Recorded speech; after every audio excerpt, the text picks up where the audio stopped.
Latin America was swimming with a scandal. A Polanco princess had turned out to be a traitorous side hoe by cheating with the husband of her best friend, whom had recently had his daughter. Mexico, the epicenter of this scandalous entertainment earthquake, was shaking in confusion. How could a Mexican princess be so deviant against a tatted Argentinian? And somehow the short papa with a great voice was avoiding the fire of their questioning. Sure, Angela Aguilar had studied in the school of Carla Panini. Of course, we live in a judgmental world that still believes Cazzu's tattoos and streetwear is a sign of some kind of hoodlum personality. Yet, what of men like Christian Nodal, who jumped from woman to woman and literally became her? What of that guy? Well, he's my dad. Not Christian Nodal, but that chameleon type of energy. When my father was with my mother, he was bougie as if. He loved luxury like her and thought she had an innate elegance. When he was with his other wife, who was black, suddenly he was a social justice warrior and began discussing the plights of its diaspora as if he had just migrated from Nigeria. It was something I noted in Jesse in Japan, my previous episode. My father's chameleon nature was integral to his charisma and how he destroyed women. It gave him the capacity to charm people via what they believed they were. My mom thought she was Lux. His other wife thought she was socially cognizant. And either way, he was ready to scheme. It is something I note within my own social curiosity, especially of my personal anxiety. You survive rooms by observing how people think they are. If she's a reader, then my father was a bookworm. If he loved space, then my father was NASA. For Christian Nodal, with Belinda, he became a pop star. With Cazzu, he became a rebel. And with Angela, he returned to his regional roots. The problem was, this guy was the essence of nothing because he became what the women of his life wanted of him until he grew bored with them. So what of his kid? Growing up with a dad that had no personality beyond the person he was swindling was exhausting. It felt ungrounding, and if I was not in his new episode of mental instability, I did not matter. If he was hanging out with jewelers and I did not know how to tell a diamond's carats, I might as well have been dead in a coal mine. As a child, this made me feel useless and abandoned because my father was not simply addicted to attention, but also the glory of having a woman transform you into better as you killed her spirit and mental health. It was like watching his elevator go up while hers went down and feeling the rush of air that comes with rising at the exchange of someone else. As his child, I had no life beyond him, at least to him. One of my last questions I ever asked him was, "Why do you love me?" Of course, he said, well, you're my daughter. When I asked for more details, he said to me, "Why don't you tell me why you love me?" Typical gaslighter. Of course I did and made a list, and then he went quiet. I had nothing for him to take, which meant anything I gave was mute. Yet he came to life when he was plotting a new scam of someone that had piqued his fascination. This is one of the things that hurt me. I never fascinated him. My dad sparkled rather, when he felt his lies succeed. He loved seeing someone fall into a truth that did not exist and in turn love a man that could not love but was addicted to how he inspired it. Thus my heart oddly goes to the women of this situation. What Angela did was cruel and forever should staple her as a bad friend just out of sheer protection for women. Yet my father was a fantastic liar, and as women we are trained to believe that how a man changes for you is proof he loves you. Christian changes quick and big, which is why his love bomb game must be peak. For Cazzu, her wonder must be how she created a family with a man that easily abandoned it to make a totally different life within seconds. Unfortunately for her, she has learned the cruel lesson that men who cannot love quickly enter and exit a woman's world the minute he loses fascination. As for his little girl, I hope she does not feel devastated as she meets his many wives and the children he will be obsessed with at the time when he's still with the wife of the year. She will see him love them like he will never love or be loving towards her because she gets invited to his home, his family, his world, while her mother always wonders how he duped her into believing that that would be them.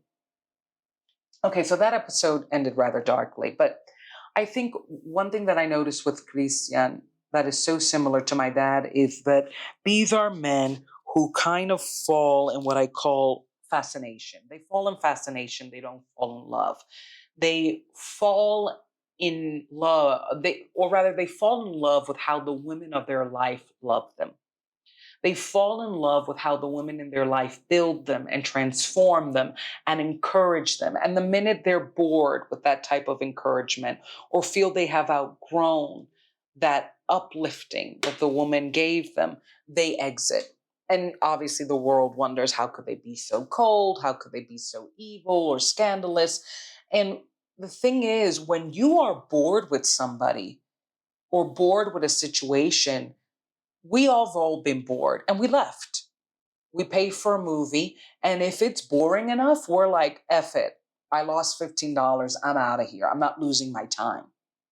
And they really see it as that. Like, I'm not losing my time anymore. There's nothing to work out. You no longer entertain me. You no longer encourage me. And I can't imagine a better excuse, as horrible as it sounds to us who fall in love and have humanity, than a woman being pregnant and having a baby. Because there's motherhood is so wild for women. It is such a transformation that is not always easy to process physically, emotionally, mentally. And some men find it very unattractive. And if they are self centered, or like Christian and my dad kind of fall in fascination, their exit is imminent. Because if they try to love you through it, or like kind of, build you up, and you don't always receive how they're building you, they're like, I'm done. It's out. You're clearly lost your mind. I'll send child support. The flip side of that is that they might feel like you're no longer building them. Or if they stick it out, they will feel like they are saints. And when they eventually leave, it will still be this brought up moment of kind of, it's like a debt. Remember that time I was there for you at your worst? It really made me feel like a saint. Remember, I'm your saint. And of course, this linkage, I'm sure people will be like, you don't know about him. You're not, he could be really in love. But the quickness from which he enters and exits these relationships, particularly in terms of like, he's erasing all his face tattoos, he's dressing differently. He had to have cheated. He just had to, because these men kind of like, it's almost like they booked a rental. And they have this house, they booked a rental, and quietly they're going to that rental until they feel safe enough to buy it and make a home. And they don't see it as cheating. They see it as, I'm just bored. And you have to know you're not completing me anymore. And it's something that, and I talked about it in the episode, one of my saddest realizations was my father did not love me. He did not respect me. At best, he was just entertained by my like television, analysis of Succession. But I, I was so hurt that he was not fascinated by me. That because I saw when my father wanted someone to like him, he totally changed his personality. If they said they loved anime, suddenly he was a cartoonist. If they said they loved cheeseburgers, he knew every good cheeseburger on the planet and was making you a restaurant list. When he wanted someone to like him, he transformed into their mirror. And he never did that for me. And it was really hard to realize he didn't like me. He didn't feel this impetus to get to know me and unpack me and treasure my layers and encourage and build them, because that's what a father is supposed to do. And I talked about it. It was overwhelming to see how eager he was to like connect with everybody whenever we hung out. And on one hand, it was relieving because then he wasn't verbally and mentally assaulting me. But on the other hand, it just made me feel like, why is it that you either are absolutely abusing me when we're together, or trying to befriend the waiter as if they're your child, or it's like one, two, or three, or I have to become a TV guide and discuss, start a college level course on the history of the Kardashians. Like it's like I just have three options with you. There's no nuance to this relationship. You're not trying to impress me. You're just trying to like excuse why you're unimpressive and you don't want to. And that's a really hard, jagged pill. And what I feel with Christian that's so similar to my dad is that when they want to impress somebody, they become that person. And the way they leave, part of why it's just so cold is that they don't try. They don't try to impress you. They don't try to heal you. They don't try to make things work. They feel you have left them because you're no longer interesting.